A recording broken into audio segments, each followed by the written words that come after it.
Hello, this is Chipicon, and welcome to uh, Otherworldly. Started saying, I've been reviewing things so much, I started saying new normal. We haven't done that in 3 years. And tonight we're going to be talking about it's going to be totally opinion stuff and ideas, because we're talking about at what point do you get to call yourself a witch? Now, courtesy wise, I feel anybody who says that they are a witch, you can respect that. You may think in your head, oh goodness. but but people get to self-define, and I think that is your first step. But the next step is as I said in the write-up, it's like, how do you know she is a witch? It's like, and did you if she weighs weighs the same as a duck, then she is obviously a made out of wood and therefore a witch, and you can burn her. That is a bad way of deciding if somebody is a witch. It just proves me. Sir Bedivere, yeah. Well, Sir Bedivere's scales were highly suspect, if you ask me. But also, anything on Monty Python should be taken with a grain of this, accepting that it's silly. I'm going to show you something else which I thought was kind of cute. Share.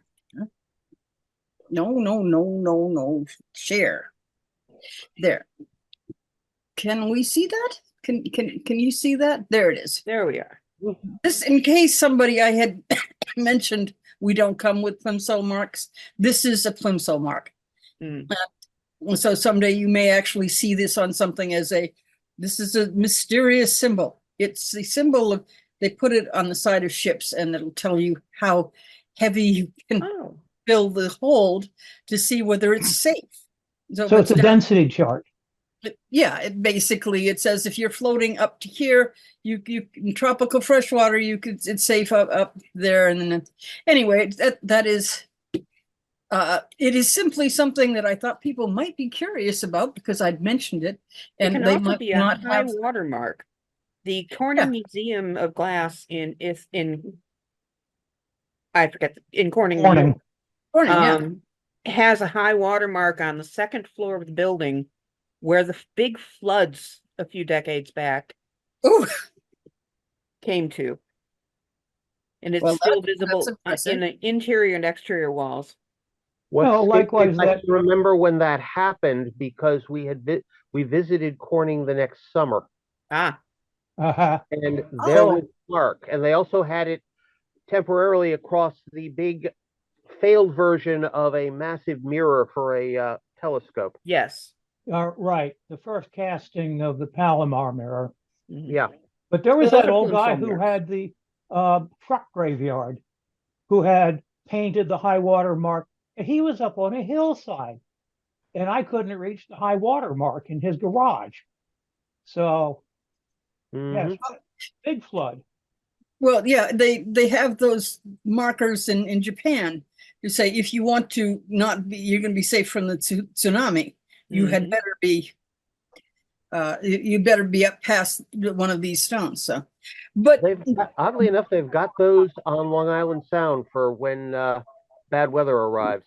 They've got them on the Connecticut shore towns have those. Now that's useful, but of course you don't get that with if you're a witch or not. Right. And I am perfectly comfortable. I didn't used to be comfortable calling myself a witch. There was always once Wicca said we're witches, then you got into it's a religion. Well, I'm not in that religion. I never was able to agree to the perfect love and perfect trust. It's like, I haven't got perfect trust for anybody, and I don't think my love is perfect. Remember what I always say, witch is a job description. Yeah. Witchcraft is a skill set. Wicca is a religion. There you go. Choose the ones you want. check these boxes. How many apply?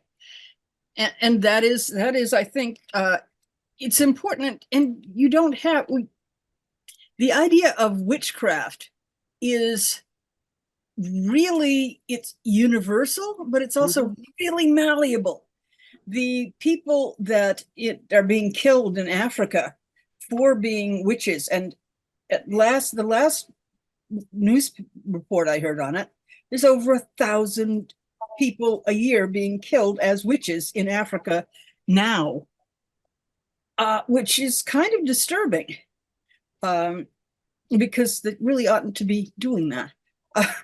But what they are calling witches, one of the things that they do is, in Africa, most of the areas think that you can be a witch and be harming someone without being aware of it. And so they want to do some kind of divination, say whether you're a witch. If you're a witch, then you make repayment, whether you knew you were doing it or not.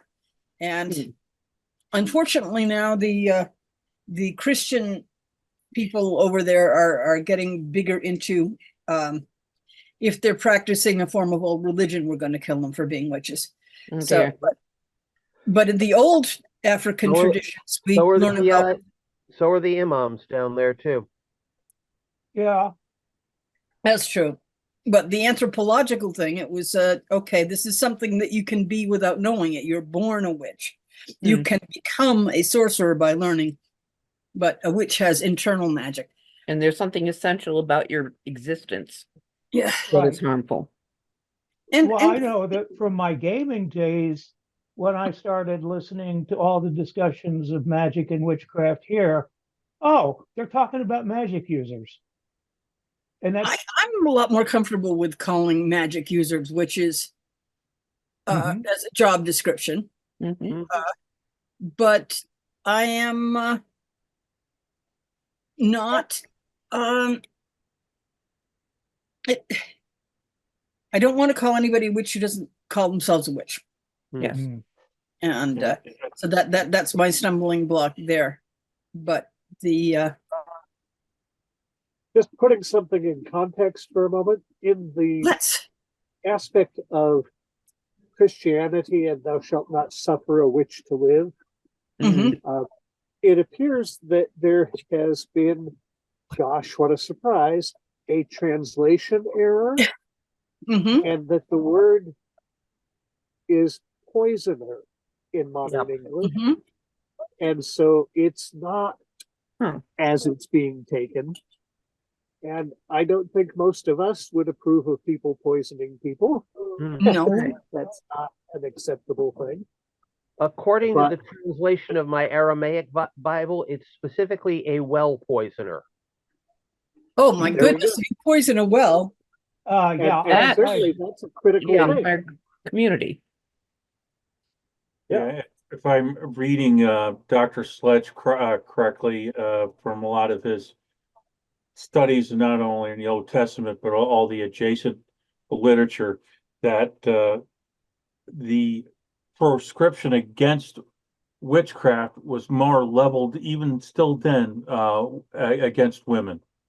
The men that were practicing other magical arts weren't as prosecuted, even back in biblical days. As far as the side note, back to West Africa, the witchcraft that a lot the traditional African Orisha, which is a religion, even though it's a magical practice, the witches were more animists, and they have a problem with that. But the thing is, but Ochosi, one of the Orishas, is actually supposed to be the king of the witches. He's supposed to have all those skills as well. So,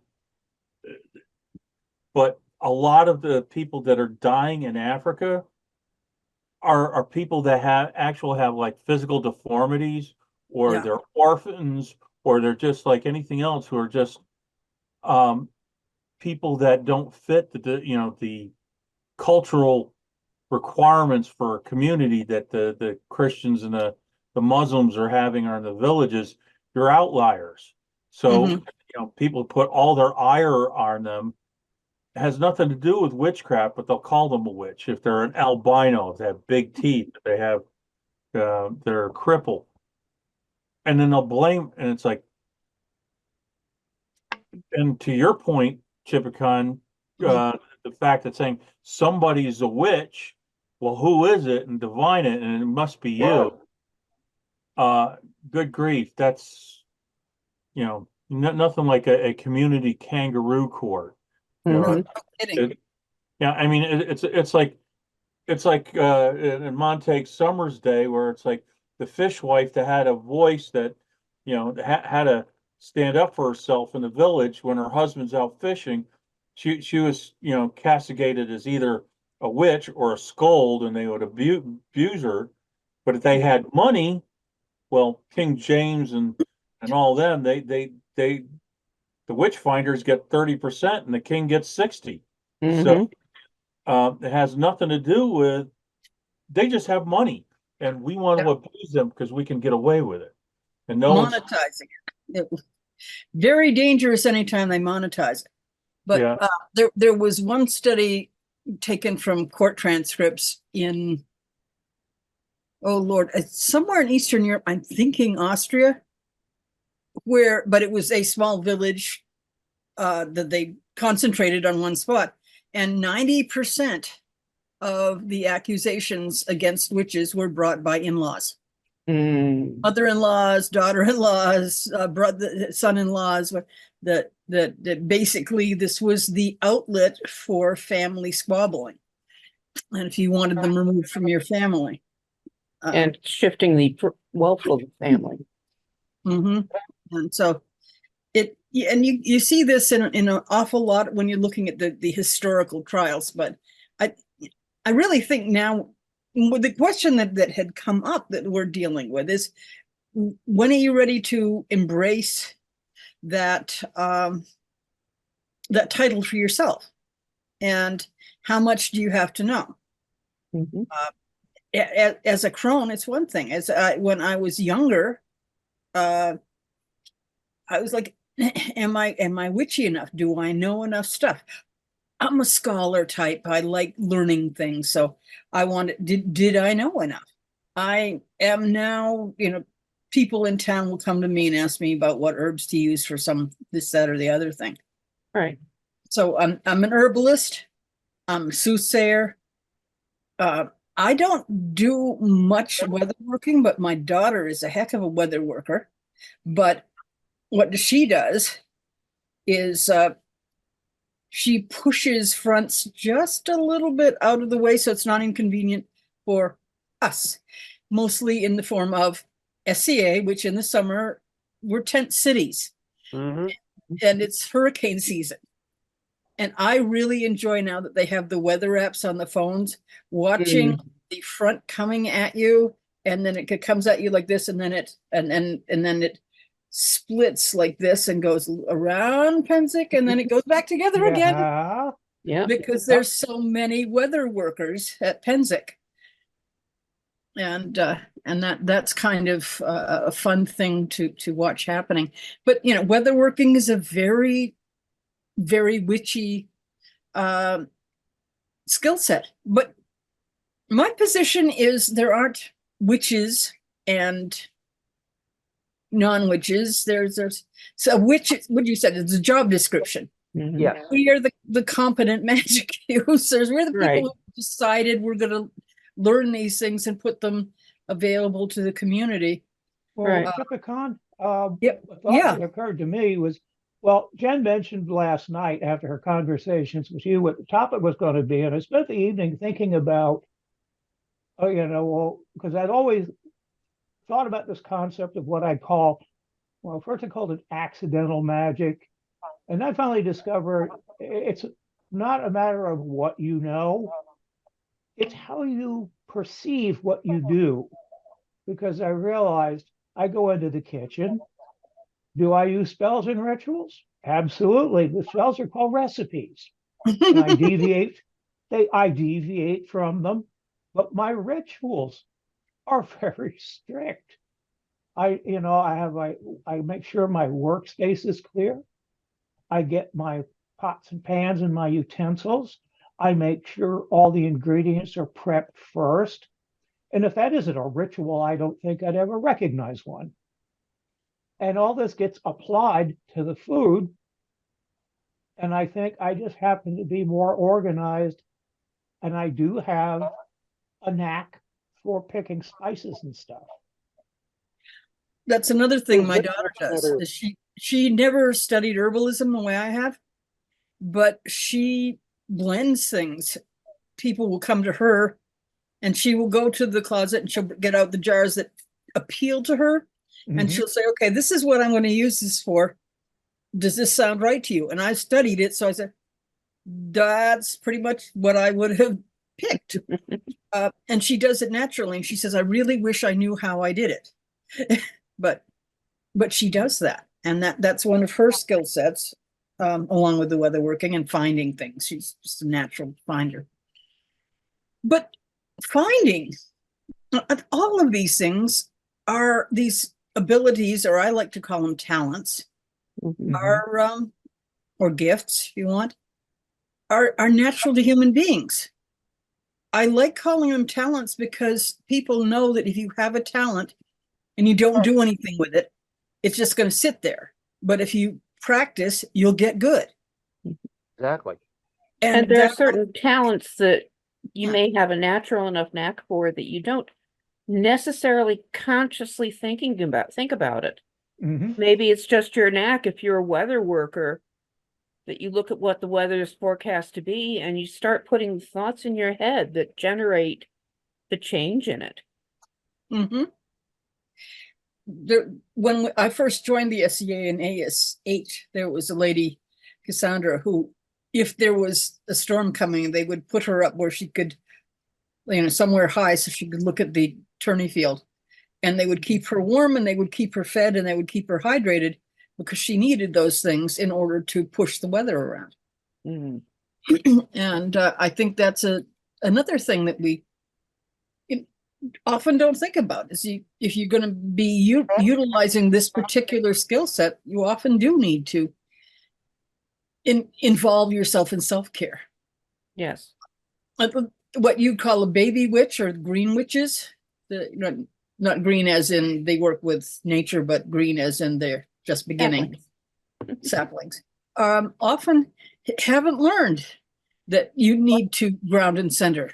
And you need to keep your strength up with the right food and rest. Okay, anybody else have want to contribute a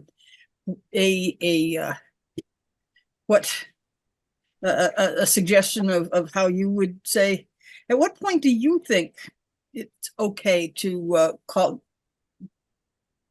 yourself a practitioner? I mean, in the modern world, we're not allowed to call ourselves doctors or lawyers or anything to give our certificate.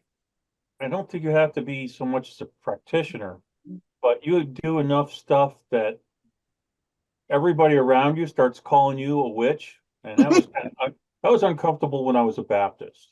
Okay. And, try to convince them. It says, yeah, the abilities of their spirits are biblical, but yeah, they don't care. But at some point, it's like, okay, I'm doing it. And when I'm consciously doing it and learning it, okay, I'm a witch. The second part is, when is it safe to say it? And that took longer. When and also where. Yeah. Exactly. But I got to the point where it's like, if I work and people find out and whatever, it's like, you give me problems, I'll go straight to HR and I will find money to go sue you. That's all. That's all there is to it. And the thing is, I can get away with this because I do have a white male privilege and I'm a big husky guy. It's like, mess with me. What's the worst that's going to happen to me? Not much. But the thing is, if it's anybody else, I'll stand up for them. but also who's going to trust me, in those environments, because I look like the enemy. So it's yeah, like Starwolf said, it's not only but when, but where. And the thing is, I don't offer it. I don't come across it. It's I know I was at this one job for 8 years, and finally my boss, sends his kids to Christian school, and says, explain me this, he's educated at a college, and he uses explain me this, explain me that. It's like, just I thought you were a very conservative guy. It's like, about values, morals, yeah, but you really don't know me. I'm about as liberal as everything else, and there's a reason for it. And had a long conversation. It's just, but the thing is, it's just like you worship the devil, and I had to look at him. First of all, I know pagans don't, and two, if you knew my history, that is a trigger point, because I have fought demons, and you have absolutely no idea what you're talking about. And they look at me and says, yes. And that's a story I'm not even about to start sharing with them. But it's like, you don't know. And when you start calling demons drink and smoke and people's petty vices, I says, no, that's people. That is pure people. And knowing you don't know the difference, that you don't know what his demon is, and you certainly not know what a witch does. And a witch doesn't worship or deal with that because they don't have to use it, because that is theurgy. That's magic. That's what Christian prayer is. That is the theurgical magic. Most witches practice thaumaturgy. They work the energy in the world that is around them. They don't need a god. They may work with the spirits, but not necessarily. I don't. Most of them just come up and say, oh boy, see ya. You don't fit my agenda. Bye. And it's like, okay, great. The spirits I end up working with is like dryads, and like when you're talking about with weather working, it's like I reach out to the spirits of the land and the dryads and what have you. And I get the trees working magic with me to help alleviate the flood. A drought here in Atlanta. And within 6 months we were up to full pool. Sounds like the trees would be able to help. Yeah, they do. They can. They actually taking care of trees is how you keep the rainforest going. And now you have droughts in Amazon because they've been clear cutting trees so much. Or burning them. Yeah, well, the Sahara Desert's going to move all the way over into the Amazon. Yeah. It's very, very sad. Anyway, do you want to talk about? Yeah. So, what kinds of magics do you use? I will douse a lot. I generally have a dowsing. We got pendulums all over the house, so that I can ask quick questions, and I douse without them too. I use energy. I use energy healing. It's hard if somebody on Facebook turns out to be sick. I'll send them energy healing, because it doesn't cost me much, and it might help. And frequently they say so. I'm a soothsayer, always trying to find new ways of being able to figure out what's liable to happen. That throws me kind of solidly in the witch category. You're a witch. I'm a witch. Yes, they dressed me up like this. Did do the nose and the hat. Yeah. I very much find myself believing in the power of thought and energy and actions to shape the energy of the world in your area and beyond. For instance, I'm sitting here knitting. This is one of my magics. I sit and knit, and I create a very orderly structure out of chaos. And as I sit, I imbue this with thoughts, peace, love, tolerance, harmony. And just like the structure of a crystal, the arrangement of the atoms and molecules shapes the energy that passes through it. My thoughts structure and the structure of this knitting shape the energy that passes through this area. This is what I've come to realize is my large magic. So I'm getting back to knitting, and I'm thinking these thoughts as I knit.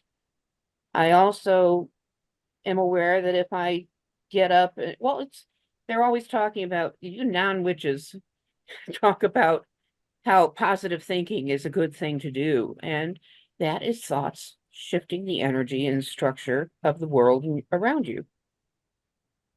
So I believe very much in that as witchcraft, and it's something that can be done unconsciously.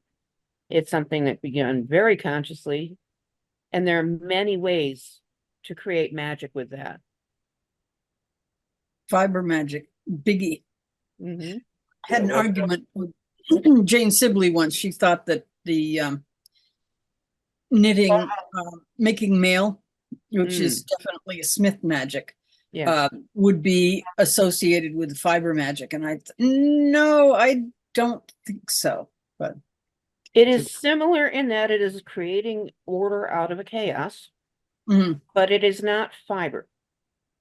So you're using a yang masculine type of energy versus imbuing fibers with yin type of energy. Yes. So now there is a knitting I do where I'm including a piece of scale in every stitch or every other stitch, and I make scale mail that way. So maybe I'm getting both in there then, but yeah. Well, you got steel or aluminum magic wands that you're using to actually create it. So, or wood or plastic or. I have some glass ones. Nice. Oh yeah, they're very smooth. They make it slide beautifully. If you're a loose knitter, you can't use them. But if you are a tight knitter, they are a godsend. Lovely. And I've talked to women that say that they can knit when you start getting arthritis in your hands, and they can knit for twice as long. Nice. That's a cool thing. But there's so many kinds. Putting magic into your daily activities, putting magic into your cleaning. We just went through the new year, and you're not supposed to wash clothes on the New Year's. You're not supposed, because if you wash your clothes, you can be washing the luck out, and you'll end up washing friends' burial clothes later on that year. If you're not supposed to sweep unless you're sweeping inward, you can't sweep out because usually people would sweep dirt out the door, but you'd be putting the luck out. There's almost anything you can do has a magical way of doing it. The cooking that Griffin was talking about.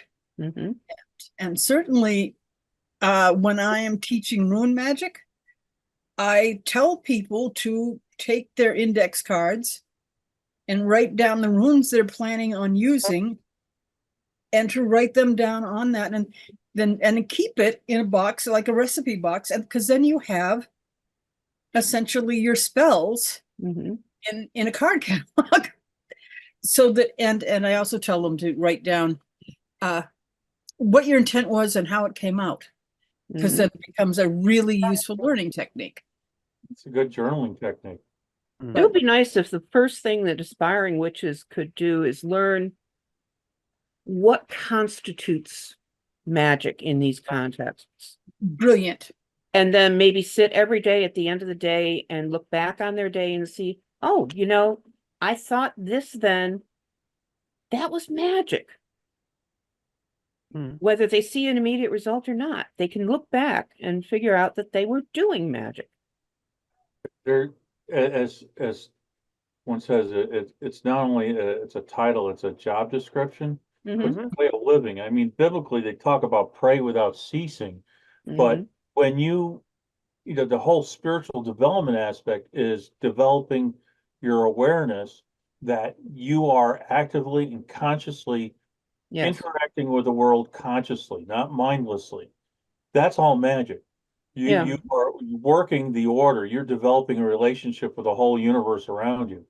So, and a lot of it fits what self-help teachers teach you. Non-magic people, the Christians even, who are practicing all this anti-witch stuff, they aspire to conscious positive thinking about their goals. So it's very simple concepts, very common concepts, and very comfortable concepts, even for people who don't believe in magic. Yeah. Affirmations are. Yes.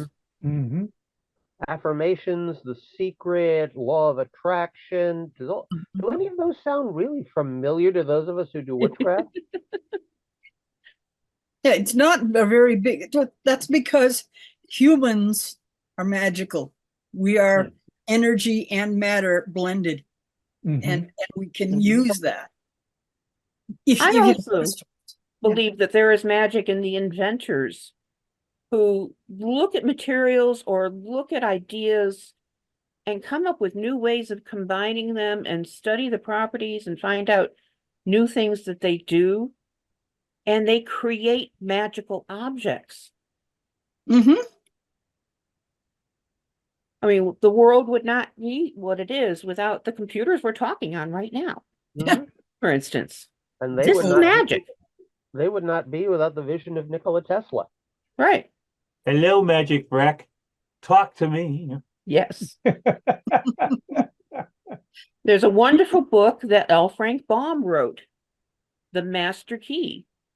And it is this young boy who's getting into all the electrical experimenting and stuff that you can do at that time is visited by a genie who is a magician of electricity. And he shows this boy all kinds of electrical devices and things. There are televisions, there are telephones that you can fit in your pocket, there are ways to travel. It's a marvelous book. If you can ever find a copy of it, you will love it. Griffin sought out a copy to give me for my birthday or Christmas one year, and I was so happy. It's probably out on ebooks. That would be good. Yes. And probably is a quick read, I'm going to guess.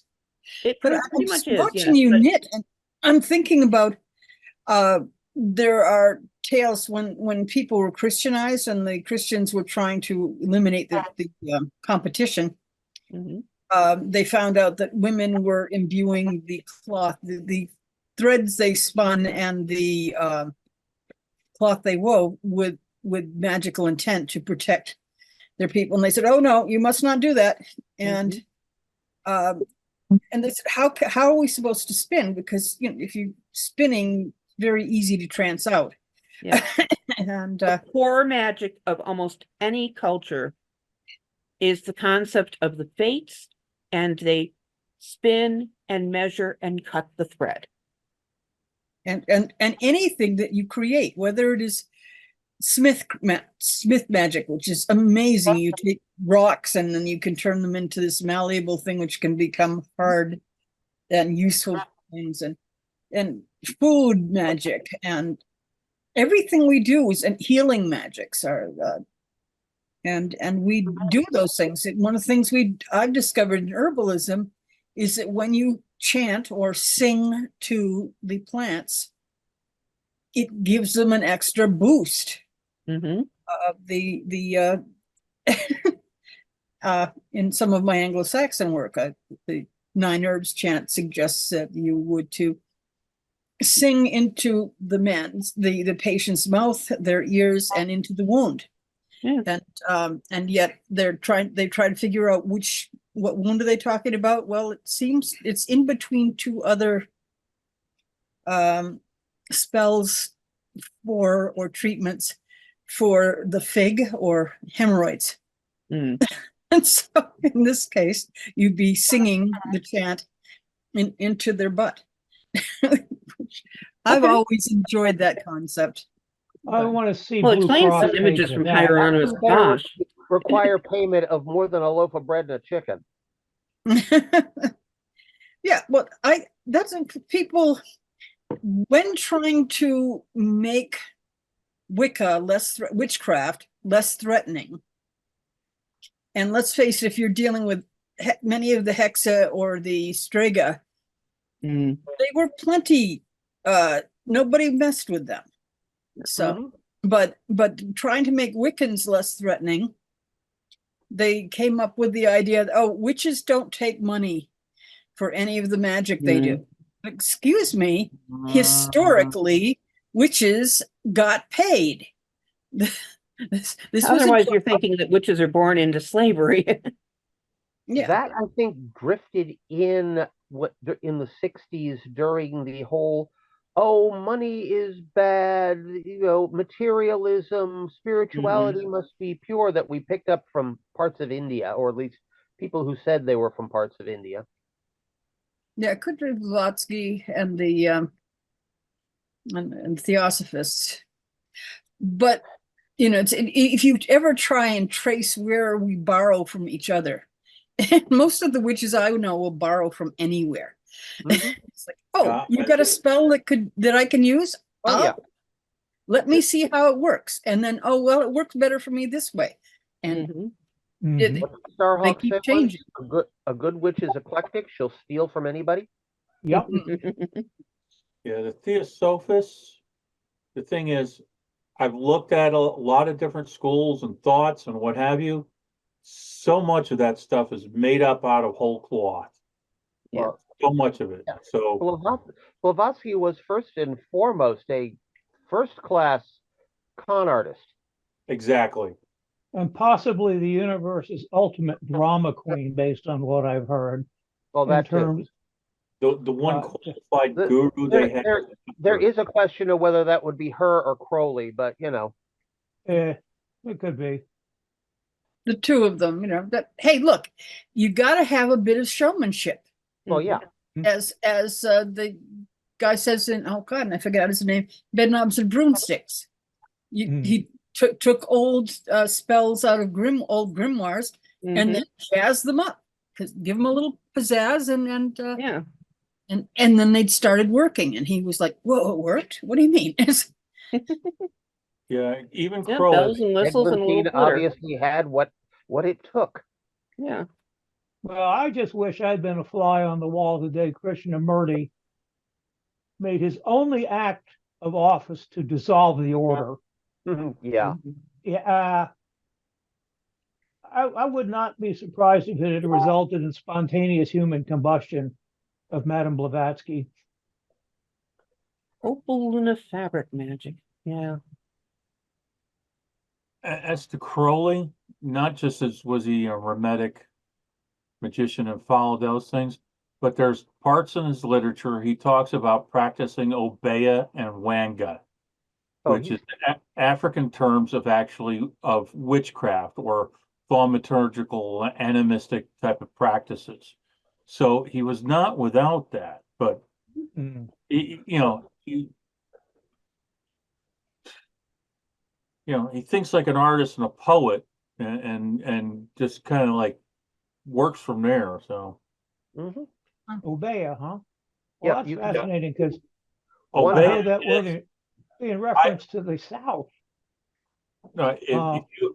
If you ever met someone who practiced Obeah, and it's from a lot of West African traditions, it's a direct animistic thaumaturgical tradition.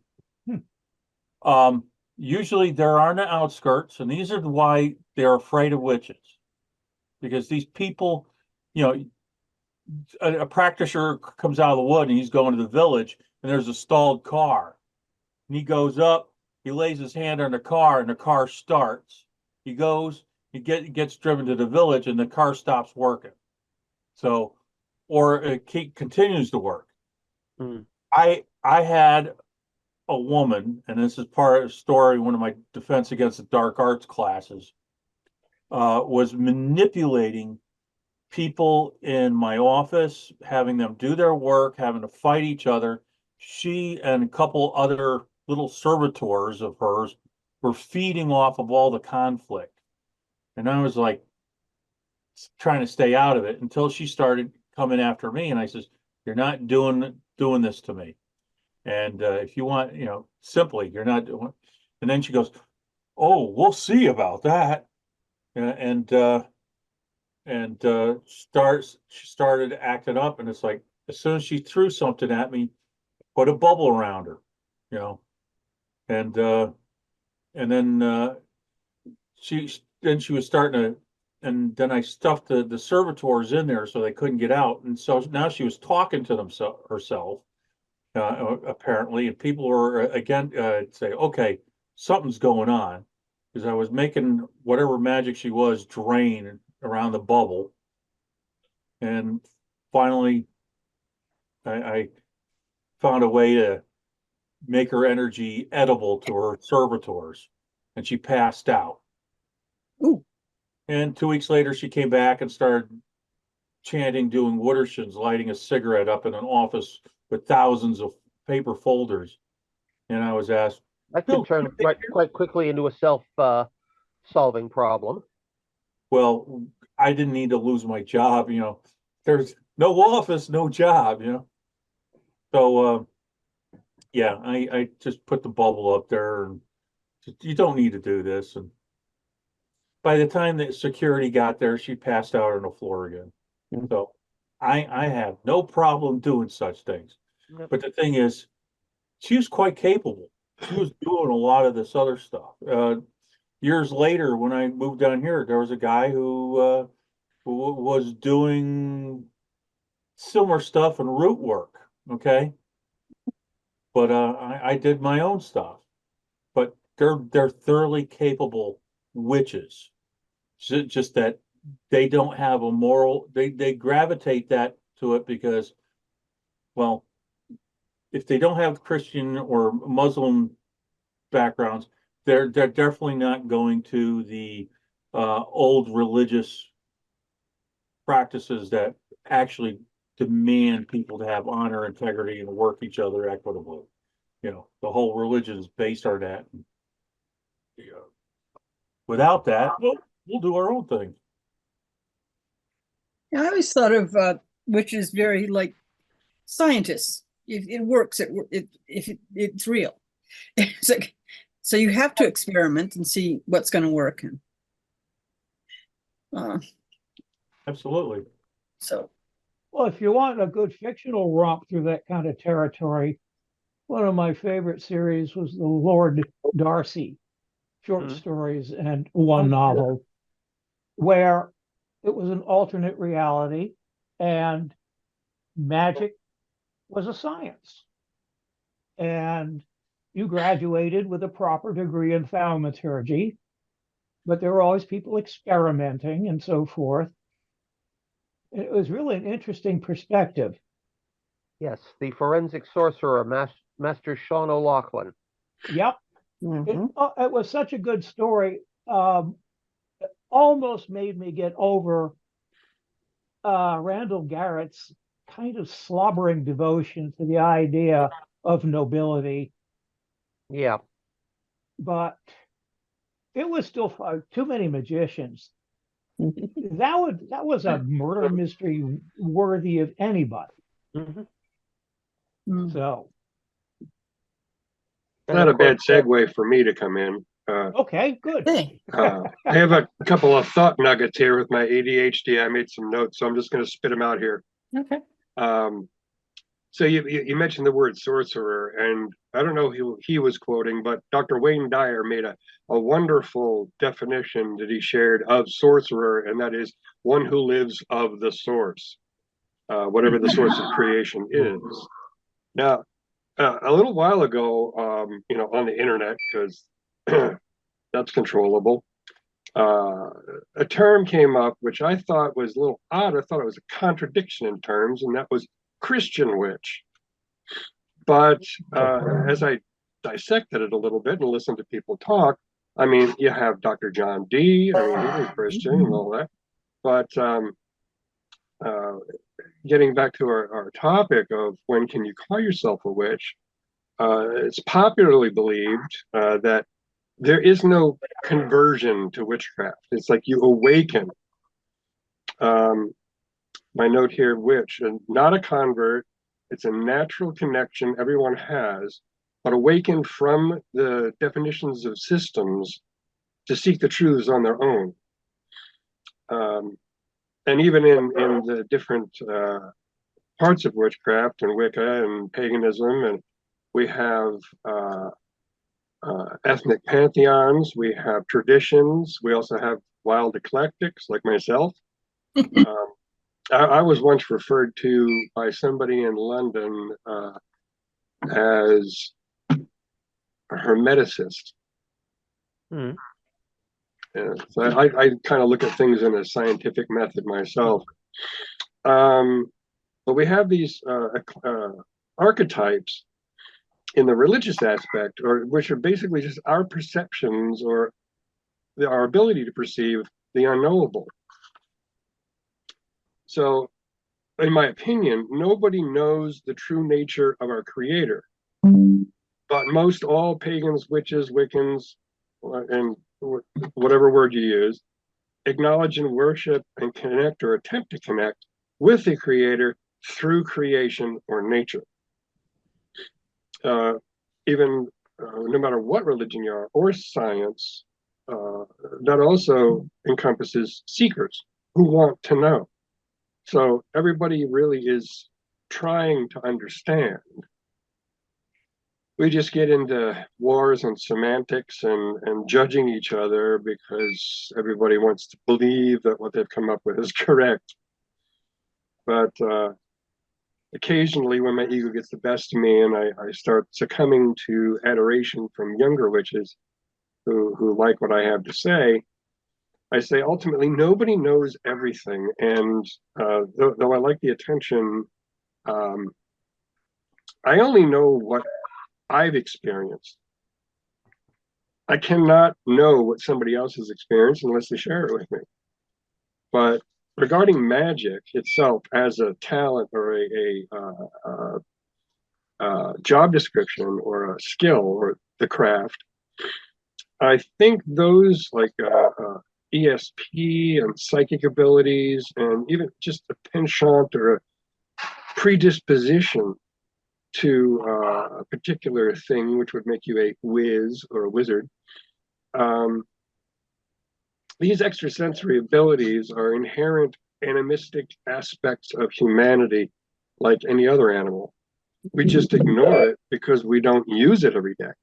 We don't have to worry about, with our rabbit ears, worrying about predators when we're out scampering the fields for something to eat. We don't use those farther reaching senses on a daily basis because we're more or less as human beings top of the food chain.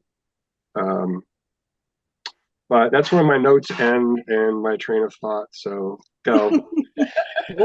Well, thanks. You covered a lot of good stuff there. Yeah. I just hit you with a brain fart, sorry. No, it is. I think that is probably the most important thing to stress to anybody who's new, is that this is just natural for human beings. Yeah. And the reason I use the term talent is because some people are going to have abilities in different areas than others. Mm-hmm. So, yeah, and there may be like astrological or natal type things that may or may not make you better at it, like what sign you are, or what year you were born, or something like that. It's like, while somebody is really, really good at ritual magic, another one is really good at kitchen magic, and it's just what you have the natural skill for, and you can study anything that is of interest to you, and it's just like anything else, like any muscle, you have to exercise it. Like anything that you want to get a degree in, you have to study it and practice. You have to practice.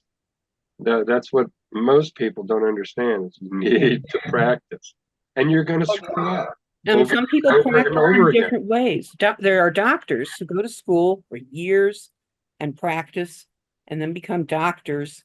And then there's Dr. Mom, who knows how to take care of the kids and the neighbors. Yep, just comes to them. Yeah. It's different levels of similar magic. Yeah, it is, I think, important to recognize that everybody's going to have specialties. I like to connect everything to everything else. I'm working on my unified field theory of divination, which I'm sure I will die before I perfect. But I see magic as a science, and I want to figure out how it works. A magical text for me was Jonathan Livingston Seagull, who said, you don't have to believe you can fly, you have to learn the technique of flying. And it's like, oh, that to me is what the problem is with magic. You don't have to believe you can do it. You have to learn what's necessary. Yeah. I always liked Douglas Adams' take on flying. Throw yourself at the ground and miss. That brings me back to that Facebook thing about knitting and crocheting. It's like you sit there with two wands and mutter to yourself, and voila, a blanket. Yeah. That's great. Maybe that's why I could never knit. This one's going to be a pretty little sweater. But there you go. We're doing magic all the time, and we're making it. I mean, other than the fact that it looks very, very cool, your pipe, is that a magical thing? Are you a fire magician? A fire sign, but I just think I don't want to live forever, so I keep smoking. Oh gosh, I don't want to live forever. When this is used up, I don't want to keep. I don't want to be stuck in. But not right now, but the time will come. Absolutely. I was thinking after I described the magic of my knitting before, I realized I kind of want to go into all these Christian churches that have shawl prayer knitting circles, prayer shawl knitting circles, where they sit and knit shawls for people who have cancer or have lost a spouse or loved one or other. And they pray while doing it. And they pray while they're doing it. Yeah. And go in and tell them what they're doing. What about the fertility blankets that are gifted from the community? Yeah, the ladies of the community will knit this for a new couple that have gotten married. Oh my! I don't know what tradition it is or what religion does this, but they will quilt. They will make this quilt, and the idea is that you sleep under it your wedding night, and then you'll conceive. Yeah, there are actually patterns of quilts called wedding rings and double wedding rings, and Catherine and I made one of those. But that certainly would work, wouldn't it? Yeah, because you're putting the energy into it. Mm-hmm. Yeah. My feeling is you just do it. There is very few things quite as magical as cleaning with intent. And let's face it, there is nobody who doesn't have to do some kind of cleaning at some point. Yeah. Whether it is only brushing your teeth in the morning, you do some clean, and when you incorporate that, And many of the, from Huna to conjure, taking bad stuff out of your energy field with a claw. You can use it, a chicken foot, because if you eat chicken, you have chicken feet lying around. But you could use that, or you can just make your hands into claws and scrape bad stuff out of your energy field. Any kind of work, if you throw the intent in and say, what does this remind me of? What magical thing can this be doing? You can make it magical. And when you started doing that habitually, I think that's when you know you're a witch. It's funny you mentioned the brushing your teeth can be a magical act. If you're a denture wearer like me, I soak mine in this mystical little solution overnight. And, in the morning when I put them in, I rinse with mouthwash first, and then I say to myself, now with these clean teeth, I'm only going to speak kindness and truth today. Oh, there's a beautiful little Beautiful. Yes. And when you put your glasses on, you can say, and I will only see the beauty in the world. I got to clean them too, but that's, Well, also, was it Terry Pratchett who would say, a witch can see what's really there? Yep. Yeah. It's the old ancient saying, the Buddha alone sees the world with his naked eye. And that's learning to see what's really there. Go, Terry. Yeah. So I would say to a lot of those newbie witches, the baby witches, the people who are aspiring, if you want to be a witch, decide that you are, and then practice a conscious attention to what you do and how you do it. And start slow. Start slow. There's no pressure. It is a lifelong journey. Don't expect immediate results, but remember, oh my goodness, that smiling at someone who's having a bad day could be magic and don't. Well, 30 years. There's a lot of that goes into, I realize now, my hospice work and just general counseling. And it's all driven out of my own point of view of the world. And I don't think of it. I just do it. It's the way I am now, is in the sense that it's the way I've learned to be. And well, that's why I took off my headphones, Chipicon. I thought maybe my headphones had died, but yeah, it's just, and that's just something I've done for so long. It's really totally unconscious with me. But when you have somebody like the guys that helped us move, one of them said, he said, and here was a guy who was in actual anger management sessions. He says, I like to talk to you because you're so soothing. And that kind of hit me square on the forehead. You're magic. He said, your voice is so comforting. I said, well, maybe that's how I was able to do my job as a home health aide, and especially as doing hospice work. So, yeah. I was listening to a special about there was a German study that put people in Faraday cages and see what kind of emotion that they could read, and they could predict the emotion that a person was having by the radio waves, the EMF that was coming off the person. And they said the most powerful, not love, is not hate, but authenticity of being. And it would be 10 times stronger than any other reading that they would get from somebody.